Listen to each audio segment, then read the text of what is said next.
नमस्कार दोस्तों, डिटेक्टिव चेतक में आप सभी का स्वागत है। आज हम लेकर आए हैं एक ऐसा रहस्य जो न सिर्फ आपकी सोच को झकझोर देगा बल्कि आपको हर पल हैरान भी करेगा। खूनी किताब, द ब्लडी बुक। क्या एक किताब सच में किसी की जान ले सकती है? क्या एक लेखक अपनी कहानी में अपने सबसे बड़े राज छुपा सकता है? और क्या उस किताब के पन्नों में कोई छुपा हुआ संदेश है जो एक हत्या से जुड़ा हो? अगर आप जानना चाहते हैं कि इन सवालों के पीछे क्या सच्चाई छिपी है तो बने रहिए हमारे साथ, क्योंकि आज का एपिसोड आपको ले जाएगा एक ऐसी दिमागी जंग में जहां हर कदम पर सस्पेंस और ट्विस्ट छुपा हुआ है। तो चलिए बिना देर किए शुरू करते हैं इस रहस्य की अनोखी यात्रा। जब शब्द हत्या करने लगे तो सच्चाई किसे मिलती है? मुंबई, भारतीय साहित्य और कला का एक प्रमुख केंद्र एक भयावह रहस्य का गवाह बनता है। एक प्रसिद्ध पब्लिशिंग हाउस में आकृति सेन नामक लेखिका की बहुप्रतीक्षित किताब खूनी किताब रिलीज होने वाली थी। इस किताब ने साहित्य प्रेमियों के बीच तूफान मचा दिया था, क्योंकि इसमें एक ऐसी कहानी थी जो हत्या और रहस्यों से भरी हुई थी। किताब का कवर खून से सनी कलाई की तस्वीर के साथ एक भयावह संकेत था कि इस किताब के पन्नों पर लिखी हुई बातें सिर्फ कल्पना नहीं थी बल्कि सच्चाई की छाया थी। लेकिन रिलीज से कुछ दिन पहले ही आकृति की लाश उसके घर में पाई जाती है। सवाल यह उठता है, क्या किताब ने अपनी लेखिका को ही अपना शिकार बना लिया था? क्या आकृति की हत्या एक आत्महत्या का रूप थी या हत्या की एक पूरी रणनीति? पुलिस की प्रारंभिक जांच ने यह स्पष्ट किया कि आकृति की मौत एक रहस्यमयी तरीके से हुई थी। दरवाजा अंदर से बंद था, कोई संघर्ष के निशान नहीं थे और खून कहीं नहीं था। आत्महत्या की संभावना भी उतनी ही अजीब लग रही थी। इस मामले में जिम्मेदारी लेते हैं पुलिस इंस्पेक्टर अभिमन्यु, जो अपनी चौकस निगाहों और गहरी समझ के लिए जाने जाते थे। अभिमन्यु ने जल्दी से देखा कि यह मामला सिर्फ एक साधारण हत्या का नहीं बल्कि एक गहरे रहस्य और एक खतरनाक खेल का हिस्सा था। अभिमन्यु और उनकी टीम ने जब आकृति की किताब के पन्नों की छानबीन शुरू की तो उन्होंने पाया कि किताब के भीतर कुछ ऐसा था जो केवल ध्यान से पढ़ने पर ही दिखता था। हर एक पन्ने पर ऐसा कोड था जो एक रहस्य को उजागर करने के लिए था। और आदित्य कपूर, आकृति के संपादक, इस रहस्य के भीतर कहीं ना कहीं खुद को शामिल महसूस कर रहा था। आदित्य ने अभिमन्यु को बताया कि आकृति ने अपनी किताब के अंतिम अध्याय को लेकर कुछ अजीब बातें लिखी थीं और यह बातें उसे परेशान करती थीं। आदित्य ने महसूस किया कि किताब में जो लिखा था वह किसी गहरी साजिश का हिस्सा था। क्या आकृति ने अपनी किताब में किसी को बचाने के लिए सच को छुपाया था? क्या आदित्य ने आकृति की हत्या कर दी थी ताकि वह किताब में अपने अपराधों को छुपा सके?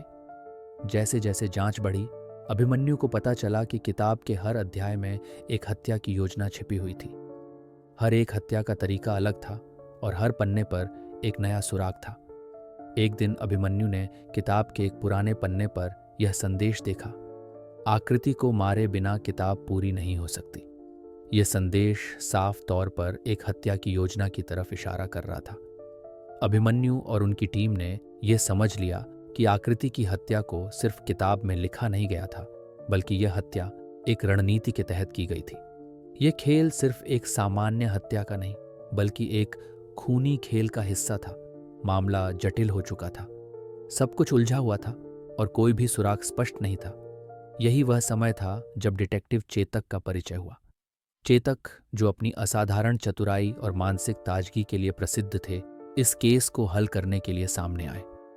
उनका ध्यान आकृति की किताब पर था और जैसे ही उन्होंने किताब को पढ़ा वह समझ गए कि यह सिर्फ एक किताब नहीं बल्कि एक जाल था जिसमें हर शब्द मौत का संकेत था।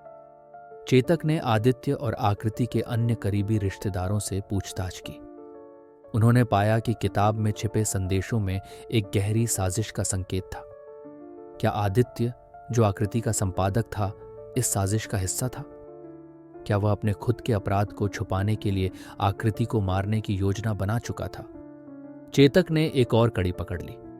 आदित्य की आत्मकथा में आकृति के बारे में कुछ बातें थीं जिन्हें किताब में प्रकाशित नहीं किया गया था। इस आत्मकथा में कुछ तथ्यों को तोड़ा मरोड़ा गया था जिससे यह स्पष्ट था कि आदित्य किसी गहरी साजिश का हिस्सा था। आदित्य की यह कोशिश थी कि वह आकृति को खत्म कर दे ताकि उसकी खुद की छवि बची रहे और किताब के पन्नों से सारे राज हट जाएं। चेतक ने आदित्य से एक तीखा सामना किया और उसे अपने गुनाहों का सामना करवा दिया।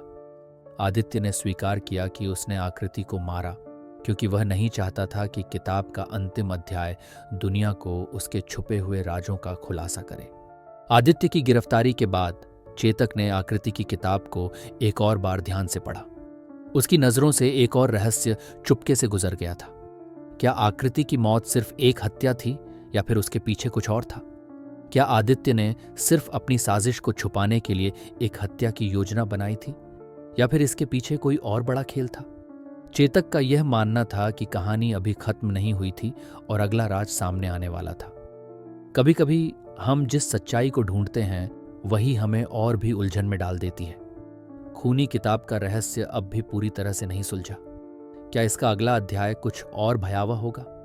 क्या आदित्य ने अपने गुनाहों को छुपाने के लिए एक और खतरनाक खेल खेला था? दोस्तों, ये कहानी डिटेक्टिव चेतक यानी मेरी खुद की कल्पना की कहानी है। YouTube पर आपको ऑथर की किताबों की कहानी की एक्सप्लेनेशन की कई सारी कहानियां मिल जाएंगी, लेकिन यह कहानी मेरी अपनी कल्पना पर आधारित है। यदि आपको फ्रेश और यूनिक स्टोरी लाइन कॉन्टेंट पसंद है और आप सस्पेंस थ्रिलर की कहानी का अनुभव करना चाहते हैं तो कृपया हमारे प्यारे चैनल डिटेक्टिव चेतक को सब्सक्राइब कर लीजिए। दोस्तों, हमारे चैनल पर 10,000 से ज्यादा यूनिक व्यूअर्स हैं, लेकिन सब्सक्राइबर केवल 250 हैं। तो जल्दी से आप नए दर्शक डिटेक्टिव चेतक परिवार का हिस्सा बन जाइए। धन्यवाद।